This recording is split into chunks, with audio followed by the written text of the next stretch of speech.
你负了我。皇额娘，皇额娘，你答应过的，选秀已过。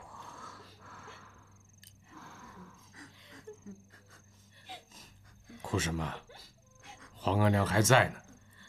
皇额娘和皇上肯定还有话要说，咱们姐妹还是在殿外守候着。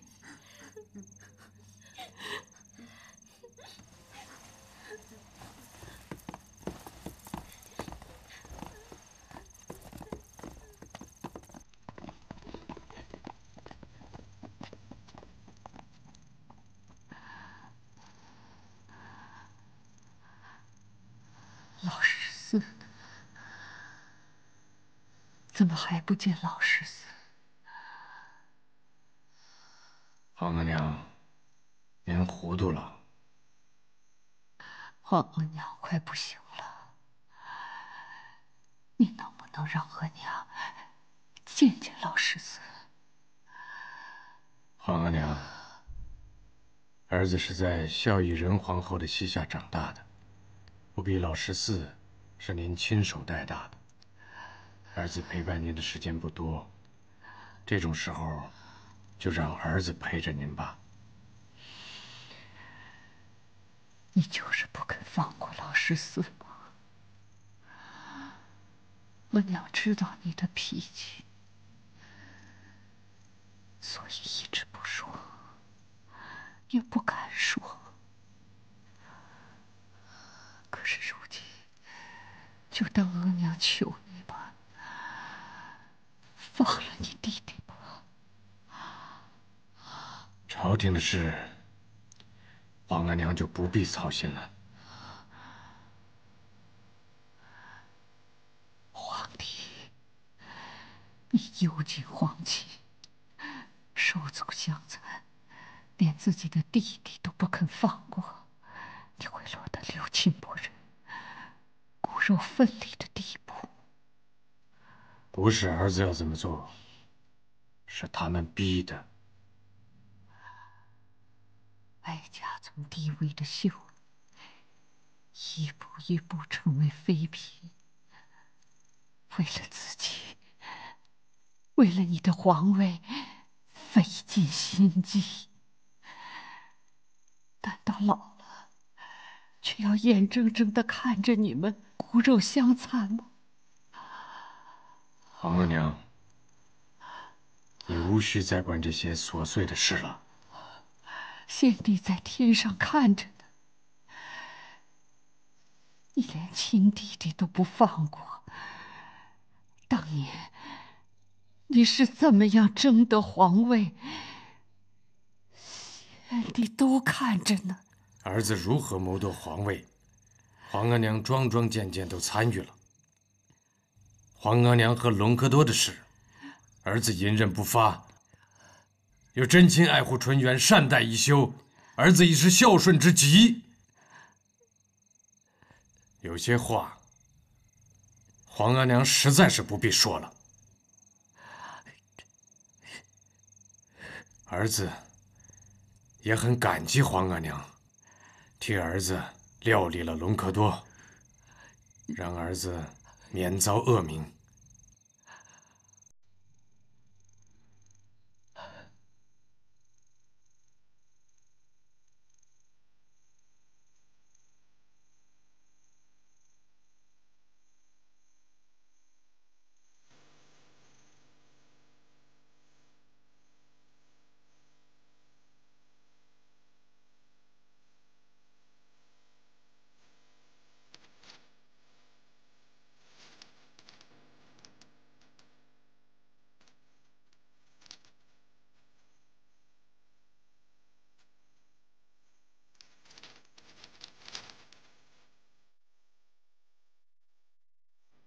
皇额娘，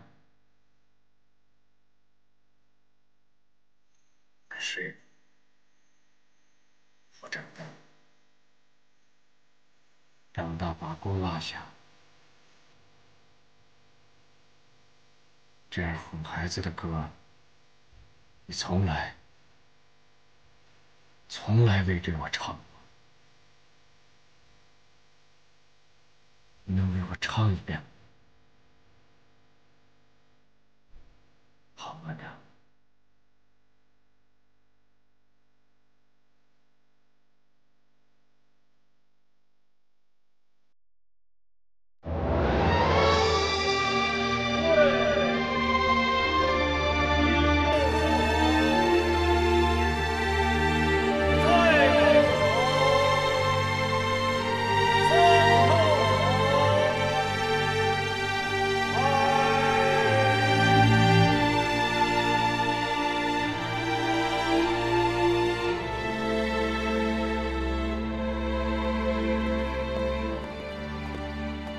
从寿皇殿回来了。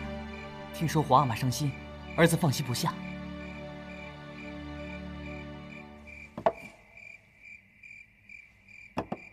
过来。如今你皇阿玛虽然伤心，但还不是最要紧的。那儿子就放心了。额娘不放心的人是你。如今天气热，你皇阿玛坚持守灵，以致数度昏厥。眼下你是皇上眼中最懂事理的皇子，若此刻不替皇上守在太后灵前，那得落下多少口舌？儿子愚钝，儿子只想来看看皇阿玛。此刻你尽孝灵前，比什么神堂都要紧。这些都是小女子的心思，别太拘泥于小节了。是。额娘先去寿皇殿替你看着，你放下神堂就过来。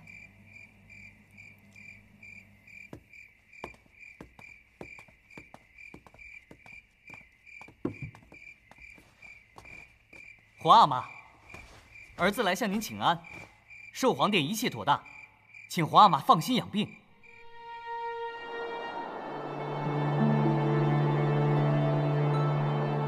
皇上驾到！皇上请安。都起来吧。谢皇上。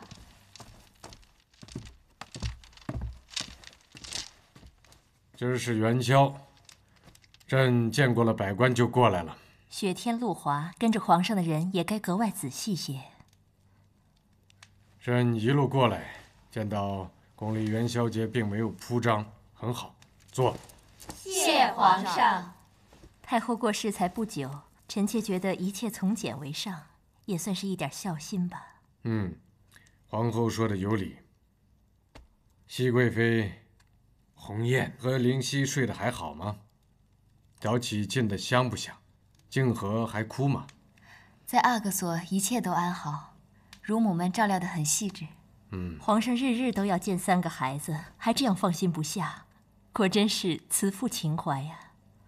不止皇上，臣妾这个做额娘的，就算日日见到这几个孩子，也总有操不完的心。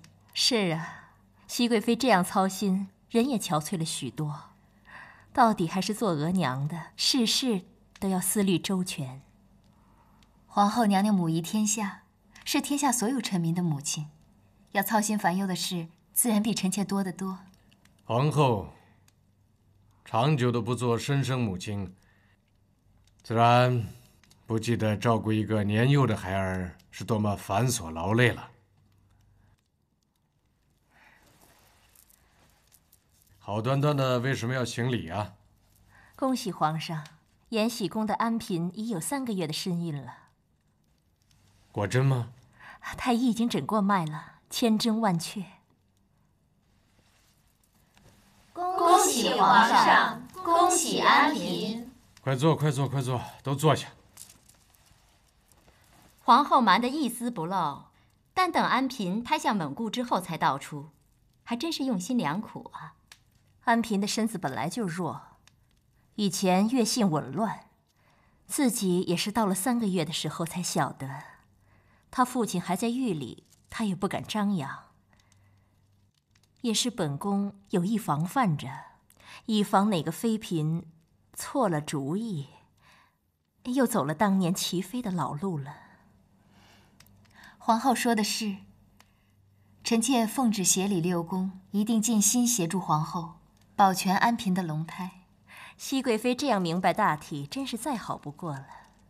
皇上，安嫔身子孱弱，又为她父亲的事情忧心不安，为请龙胎稳固，也为宽慰安嫔，臣妾请求晋安嫔为妃位。妃位原该是有4个，只是臣妾也是为皇嗣考虑。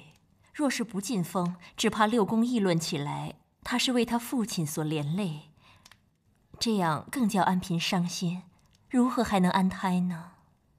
皇后心意已定也就罢了。从前安嫔的封号都只是以姓为号，如今有了身孕，身份更为贵重，该让内务府好好拟定封号来选，才显得郑重其事啊。就让内务府去办吧，熹贵妃有心了。如今六宫妃位多选，妃位上能够4角齐全也是好事。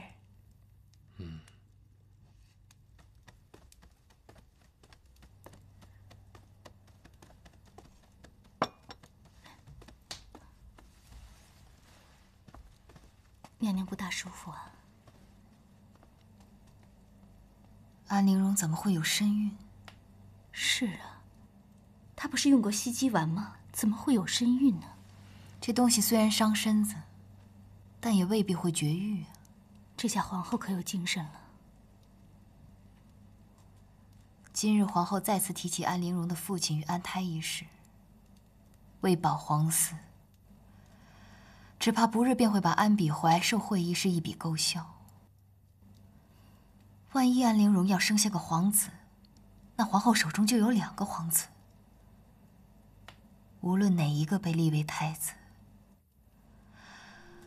那咱们以后的处境……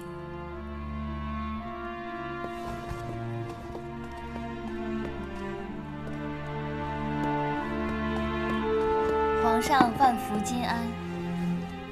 你怎么过来了？起来吧。果然是人逢喜事精神爽，看皇上神气红润，就知道安妹妹的身孕有多让皇上高兴了。一向看着蓉儿身子娇弱，没想到胎相倒十分安稳。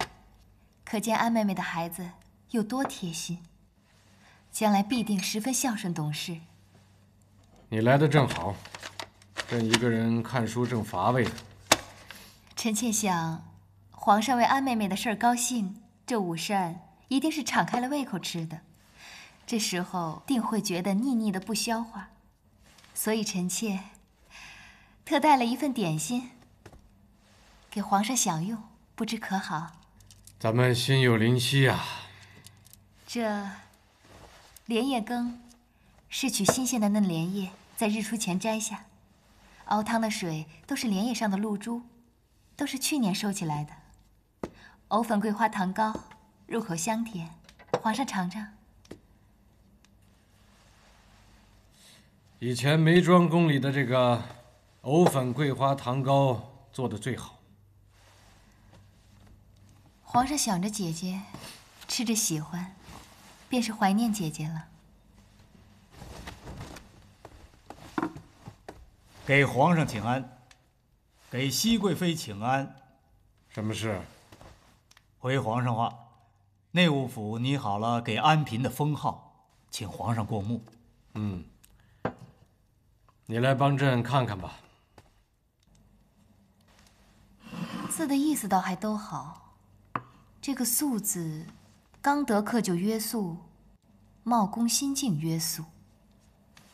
倒是这个文字，好像更对安妹妹的性子。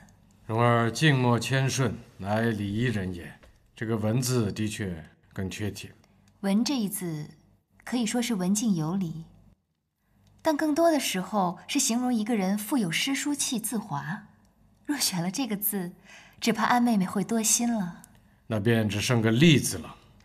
丽字，容颜姣好，是成双成对的美意，又可指伉俪情深，果然是极好的。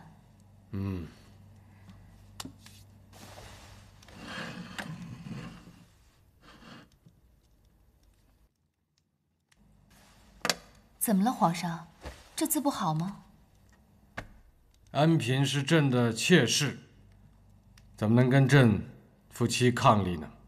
如果朕真的用了这个字封她，传出去，文武百官又要议论纷纷，说朕太过宠信妾室。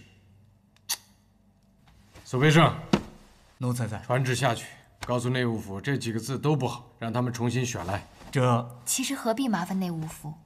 皇上只一个字给妹妹做封号，那是再好不过的了。一时间朕还真想不起来，不如你帮朕想一个。这样的事，臣妾怎么做主啊？这样，你写出来，朕看不合适的，朕再帮你改。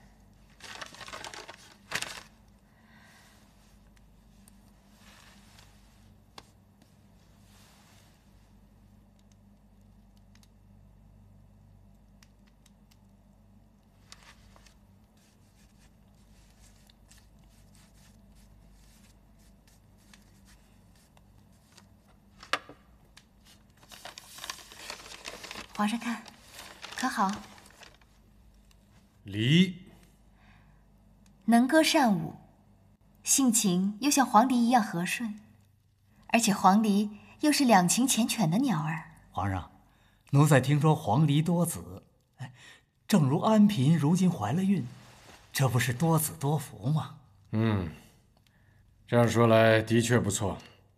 苏培盛，去传旨吧，再请皇后择个吉期。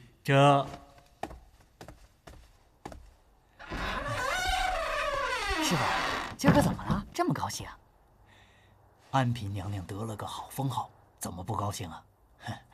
哦，去跟雀鸟司说要50只黄鹂鸟，咱们去给安嫔娘娘贺喜。想什么呢？这样出神。今日安妹妹大喜，倒叫臣妾想起来当年入宫的情景。臣妾与安妹妹还有梅姐姐是同日入宫，又一直情同姐妹。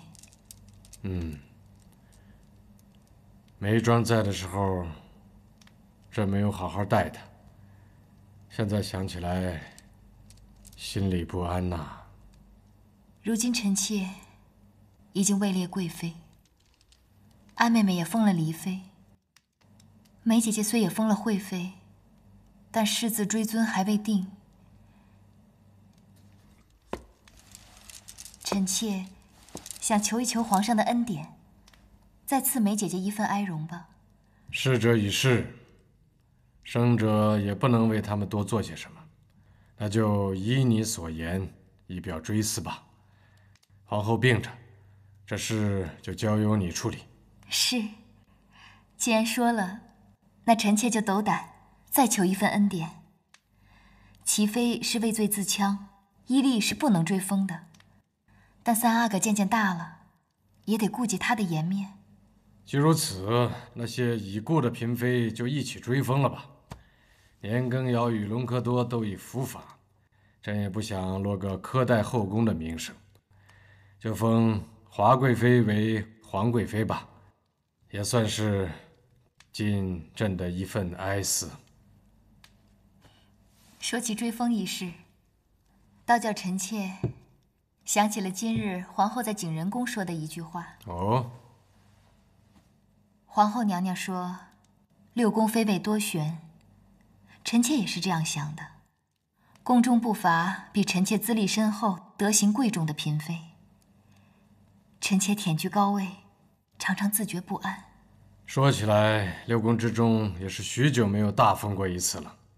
皇后不提，朕都疏忽了。臣妾也是这样想，已故者可以放一放，倒是宫里朝夕相处的姐妹，该好好尽一尽位分了。后宫和睦，对皇上的前朝也是有所注意的。臣妾只求皇上一样，无论如何加封宫中各位姐妹，只请皇上一定要以端妃姐姐为尊，居于臣妾之上，否则臣妾终究难安。端妃进宫最久，皇贵妃这个位子本也当得，只是朕心里总是更属依于你。皇上心里有臣妾，臣妾心里明白，不愿在名位上计较。既如此，那朕就册封端妃为皇贵妃。朕早些年很委屈了静妃，她又素性温和，就册为贵妃与你并尊吧。另外，新贵人也是伺候朕多年，就册为新嫔吧。皇上思虑周全，臣妾是万万想不了那么多了。你哪里是想的不周全，不过是等着朕开口罢了。你为别人求了这么多，又为别人谢了恩，自己怎么不求一点恩典呢？臣妾有皇上的宠爱，便是最大的恩典，别无所求。这熹贵妃的意思是让咱们和礼部商议着安排大封六宫的典礼。这些个日子当差，你们要打起12分的精神，这可是宫里头的大喜事儿，别出什么乱子。看见册封的单子了没？这以后啊，后宫谁说了算？你们都得警醒着点儿啊！我告诉你们，这永寿宫的差事就是第一要紧的差事。多谢总管提点。还有，给安平定封号的差事，是你们谁去办的呀？是奴才。你们想要巴结，也得知道自己巴结的是谁，该不该巴结。来人，拖出去打40大棍，扔进慎刑司服役去吧。奴才冤枉了！这安嫔呐，封了丽妃，眼瞧着是得宠，可你们要是瞎巴结，得罪了人，自己个儿都不知道，那就活该被打死。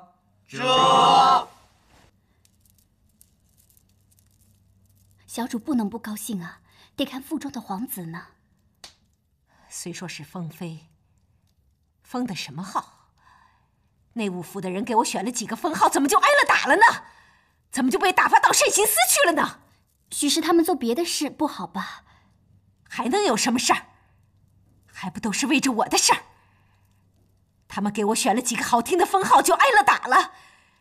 这不是满宫里告诉不许对我好吗？谁敢呢？小主怀着龙胎，内务府不照样把好吃好喝的送来？不是最好的，他们还不敢呢。哼，我何尝不知道？还不是为着我这个肚子。倘若没了这个孩子，小主不许胡说。外头什么声音？叫得我头疼，赶出去！都给我赶出去！小主，那都是苏公公让人送来贺喜小主进封的。苏公公的意思，许就是皇上的意思。小主，您可不能让皇上以为您不喜欢他给您定的封号啊！赶出去！都给我赶出去！赶出去！听到了没有？小主，赶出去！我不想听。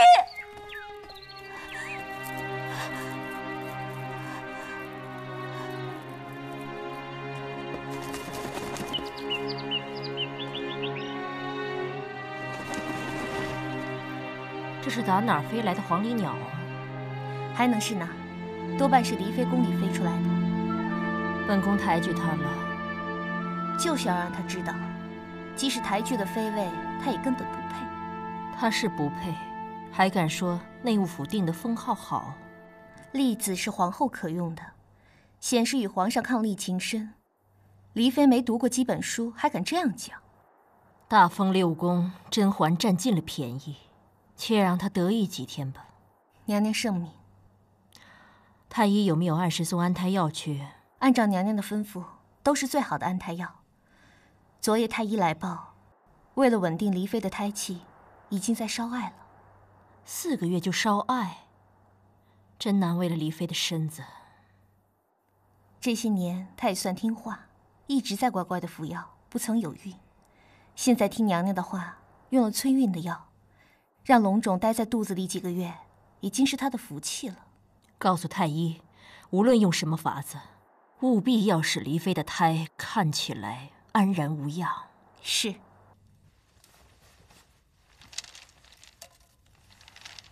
今日熏艾到此为止。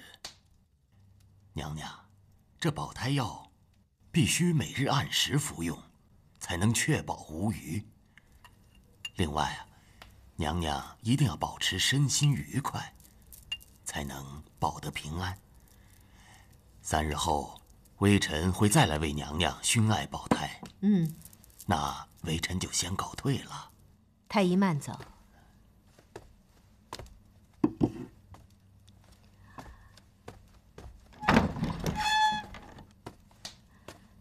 宝娟，快把这河里的艾草拿去倒掉，千万不能让人闻出熏艾的味道。是。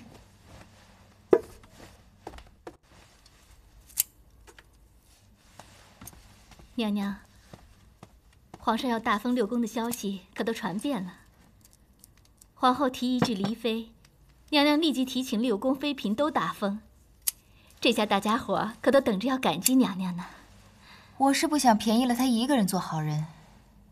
皇后想抬举安陵容，我为何不顺水推舟呢？有好大家分吗？留着我想要的，减去我认为多余的。其实修剪花枝和整理后宫是一样的，这个道理我明白，皇后更明白。这花，咱们已经剪得很好看了。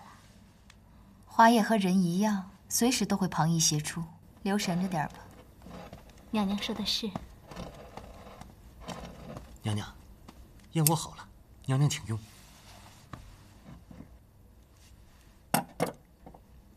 这素来不都是血燕吗？今日怎么换了白燕了？内务府说皇后娘娘下旨，说离妃有孕，血燕都仅供着延禧宫，其他宫里暂时都只用白燕。皇后可真疼惜离妃，若真要赏她，大可不必这么显眼，一日一日命内务府送去便是了。这一下子全给了她，反而叫6宫非议。这就是皇后的厉害之处。一来呢，让离妃不要得了身孕就得宠忘本，忘了皇后对她的好；二来，离妃在宫中本来就树敌颇多，她得到的恩宠越多，就越有人记恨她。离妃为了保住自己和腹中的胎儿，只能牢牢地靠着皇后这棵大树。不过看样子，他们之间的嫌隙可不浅呢。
返校养老，可见皇上对小主有多眷顾。等这件事办完，也不枉我辛苦怀这个孩子几个月。本宫可来晚了，好生热闹。姐姐来了，快躺下。如今你是有身孕的人，该好好歇着才是。宝娟，把我收着的羽前龙锦拿来，想必熹贵妃也喜欢。是。哎，我记得妹妹素日用的是一个攒金之软枕，今日怎么倒用起这个软枕来了？妹妹有所不知，离妃妹妹如今有孕在身，之前那个攒金制的软枕虽然是金线绣的，难免有些粗糙。皇上为了让黎妃妹妹睡得安稳一些，特地命人用这苏绣的软枕。这枕头的枕芯啊，还是素玉做的呢，据说最能养神了。我呀，一直用一个连云锦的枕头。前几日呢，皇上刚赏了铝金线的暗花枕，我还爱得跟什么似的。哎，到底是我呢皮糙肉厚，不晓得金线粗糙。哎呀，好香的茶，我宫里的竟比不上这里的一半。姐姐说笑了，我的东西怎么能跟姐姐的东西相比呢？姐姐不嫌弃也就罢了。如今妹妹有了身孕，怎么还用这么重的香呢？可要小心些才好，尤其是麝香。妹妹素爱调香，可别弄错了。姐姐言重了，那香是用鲜花枝子调的，哪里用得上麝香那么名贵的香料？妹妹还说嘴呢。这纱原叫月影纱，是外头供来的珍品，一匹之价不下100金，挂在屋子里，日光再渗漏进来，也如月光柔和。单看妹妹店里这些，便是万金之数。你自己说，旁人宫里的能不能和你比去？可见皇上心疼你。可不是嘛，皇上啊，可看重黎妃的胎了。姐姐若是喜欢，妹妹便送给姐姐，还请姐姐笑纳。我怎好白拿妹妹的东西？话说回来，我是来贺妹妹有孕之喜，再贺妹妹晋升妃位。小允子，来，在。这白玉扇子用来扇凉最好，握在手里也不生热。这红宝石未经雕琢，可以请能工巧匠镶嵌到冠上去。旁的也就罢了，这鸽子血艳红如血，半点杂质都没有，真是好看极了。妹妹哪里能收姐姐这么贵重的东西？妹妹是皇上心中至宝，若不是这样的东西，怎能配得上妹妹呢？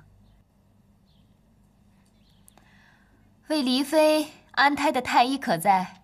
回禀熹贵妃，是许太医在。见过熹贵妃。如今妹妹是有了身孕的人，万事该格外当心。恰如皇后娘娘所说，万勿像我当年一般不慎小产。今日莫说我送妹妹的东西，任何人送的都要一一验过才好。姐姐说这话便是见外了，妹妹如何当得起呢？妹妹若对姐姐存了半分疑心，必定……说什么呢？也不怕忌讳。我这么做，正是为了咱们的姐妹情分。万一有人要动什么手脚，也不至于有下手之机呀。其实，这位是魏太医，2位太医一同查看，便更妥当些。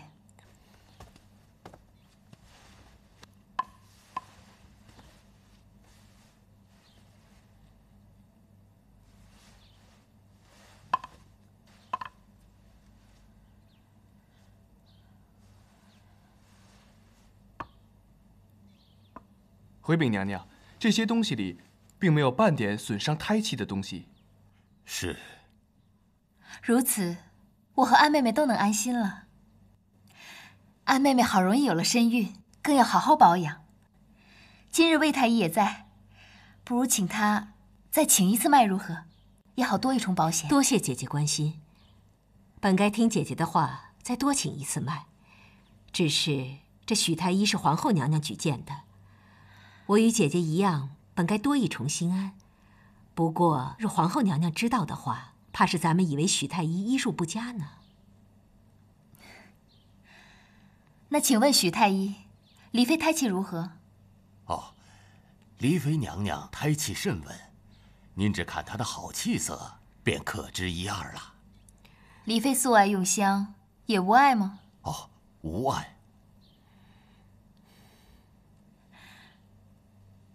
妹妹最善制香，不知今日宫里点的是什么香啊？叫凝露香。姐姐若是喜欢，我送一些与姐姐可好？宝娟，到我的香料盒子里包好凝露香，送与熹贵妃。是。哎，怎能劳动妹妹身边的人？小影子在，跟着宝娟去取香料。这。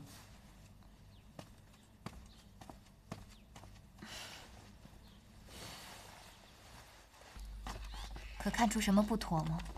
一时察觉不出来什么，但是微臣心中也有疑惑。娘娘，微臣现在还没有把握，待回去定下来了，再来回禀娘娘。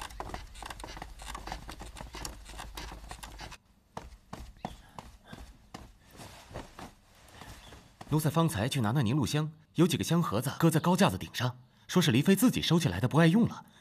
奴才看那盒子描得十分精致，不像是不要了的东西。趁宝娟不注意时，用银耳针撬开来拿了几颗，好像也是香蜜之类。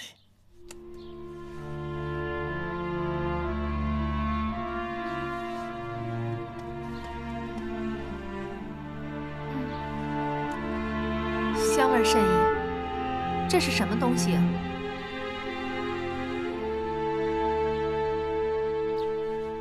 本宫召你来是想问一问，黎妃的胎气可还稳当？回禀娘娘，正如娘娘的猜测，黎妃的孩子恐怕是生不下来。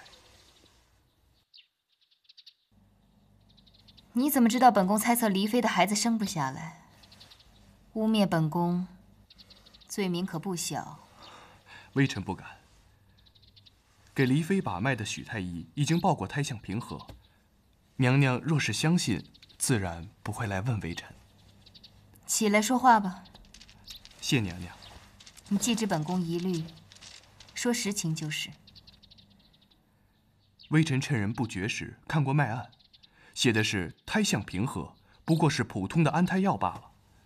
但是在药材中却增加了艾叶、黄芩、苎麻根和白术等药。别的本宫倒是不知，只是那艾叶却是温经止血的，不到必要时断断不可轻用。娘娘睿智，那日黎妃殿中虽然点了香，掩盖了熏艾的气味，但是微臣依然察觉到有熏艾的痕迹。黎妃有孕4月便已用艾叶，可知已出现出血的状况。此外，黄芩、白术、苎麻根都有止血补气之效，说明黎妃已经有气血两虚，有盗汗滑胎之象。另外，微臣还听说黎妃近日心情郁郁寡欢，只怕月份越大，龙胎在腹中岌岌可危，断断拖不到足月生产。事无完全，诸位太医竭尽全力，或许还能保住黎妃顺利生产。黎妃用艾，已知自己此胎不保，倘若此胎真的不保，娘娘以为责任在谁？